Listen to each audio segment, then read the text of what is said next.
জনাব তারেক রহমান, আপনি যদি ব্যর্থ হয়ে যান তাহলে আমার বাংলাদেশ ব্যর্থ হয়ে যাবে।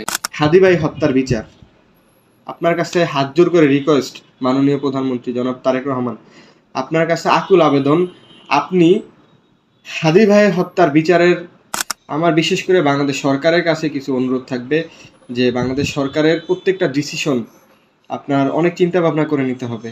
যেমন একটা কথা আছে না যে ভাবিয়া করিও কাজ, করিয়া ভাবিও না। তো আপনাদের এই যে প্রবাদটা, এইটা অনেক বেশি মানে চিন্তা ভাবনা করে করতে হবে। আসসালামু আলাইকুম, কেমন আছেন সবাই? আশা করি সবাই ভালো আছেন।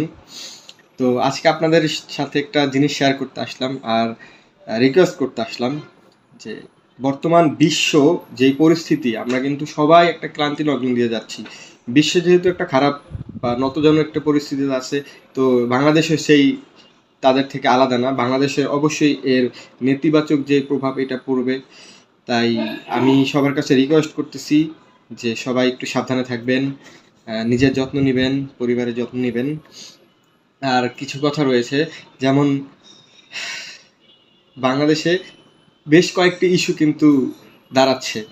যেমন প্রথমত বলি তেলের ইস্যুটা, তারপর হচ্ছে গিয়ে জুলাই যেই সনদ, তারপর আপনার এমন অনেক ইস্যু রয়েছে যে কাউকে কাউকে গ্রেফতার করা হচ্ছে, আবার ছেড়ে দেওয়া হচ্ছে। আবার কোথাও কোথাও যে হ্যাঁ, আপনার তেল আত্মসাৎ বা এই যে ব্যাপারগুলো, পাম্পে তেল পাওয়া যাচ্ছে না, এই যে অনেকগুলো ইস্যু দিয়ে আমরা যাচ্ছি বাংলাদেশ। হ্যাঁ, তো আমরা অনেক খারাপ সময়ে যাচ্ছি। সেক্ষেত্রে আমাদের সবার একটু সচেতন হওয়া উচিত।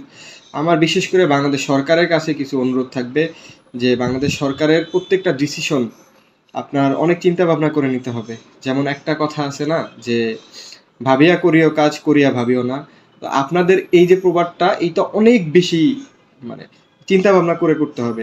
আপনার মাননীয় প্রধানমন্ত্রী জনাব তারেক রহমান, আপনার অনেকগুলো মন্ত্রী বা অনেকগুলো আপনার যারা দায়িত্বশীল রয়েছে, তারা কিন্তু অনেকভাবে উল্টাপাল্টা না বললেও মানে একটু তাদের যে পেশাদারিত্ব আছে, পেশাদারিত্ব জায়গা থেকে একটু অন্যভাবে কথা বলে। এই জিনিসটা আমরা দেখতে দেখতে অভ্যস্ত। গত যেই রেজিম ছিল বা আমাদের যে এই পর্যন্ত যত সরকার দেখলাম, সবাই আসলে এইভাবেই কথা বলে। তো আমরা চাই একটু পরিবর্তন, সবাই একটু দায়িত্বশীলভাবে কথা বলবে, তাদের যেইটা সত্যি এইটা বলবে, যেইটা সত্যি না আসলে এইটা স্বীকার করতে তো সমস্যা নেই আমার মনে হয়। যেহেতু আমরা জাতিগতভাবে একটু সমস্যায় ভুগছি, আমরা জাতিগতভাবে কিন্তু তত ভালো নই। আমরা সবসময় সরকারকে দোষ দেই, আমাদের প্রশাসনকে দোষ দেই, কিন্তু আমরা ব্যক্তিগতভাবে বা আমি ব্যক্তি নিয়াজ, আমরা কিন্তু তত ভালো নই। এইটা আমাদের ব্যর্থতা।